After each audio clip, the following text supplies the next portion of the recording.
Netalinu, salam alaikum. Neko. What's the to aka awlawa? Tubli nega fushitila. Avec a chuguri. Fika klani. Ne so si e fon me kula tatui. Ne atuada. Musali atui. Barsa fo waso tubli nega fushitena. Raza rogla aka no. Amro poivron kele. Kujati saba. Aubergine kele. Tomati dendulu. Jaba kele. Mulu bes na ngokulu je. Aga teli wa kadi. Nga kucha tunu kusa fitinu ye. Mulu ta kulu tige tige ninchuwa ina. Sorogota la abe mo en un clin d'œil. Utenye tunga yele. Nga aubergine mo fangata kulu tige tige ninchuwa ina.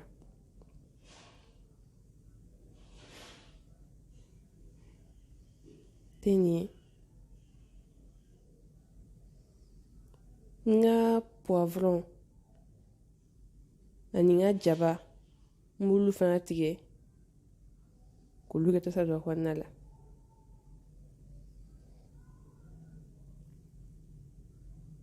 Nga tomati. Mbo fangata sano.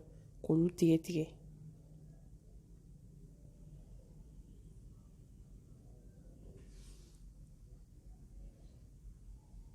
Tenye.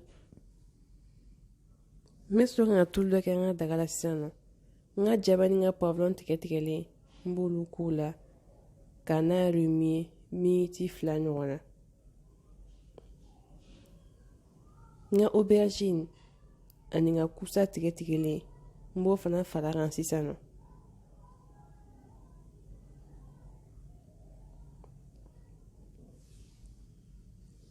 Poivre. Koko. Menulu fana falaran. Romarin. Ani ten. Nulu bibolo. Ibolo kala. Ulu kadi kosebe najula. Herbe de Provence. Mo fana kala. Nga nulu tibolo mimi bolo. Ibo kala. Nga tomati tige tige le. Mbo tasano ko faraka.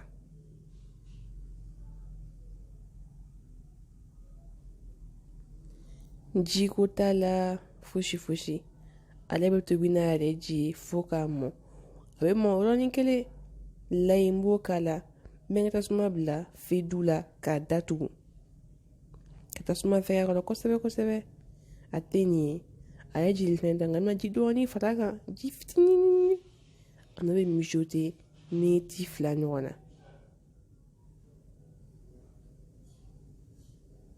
Atenye. An sosila tatui. Ne ba fama wosali atui. Amona. Wa kadi ujadai. Au kambe ula. Inshallah.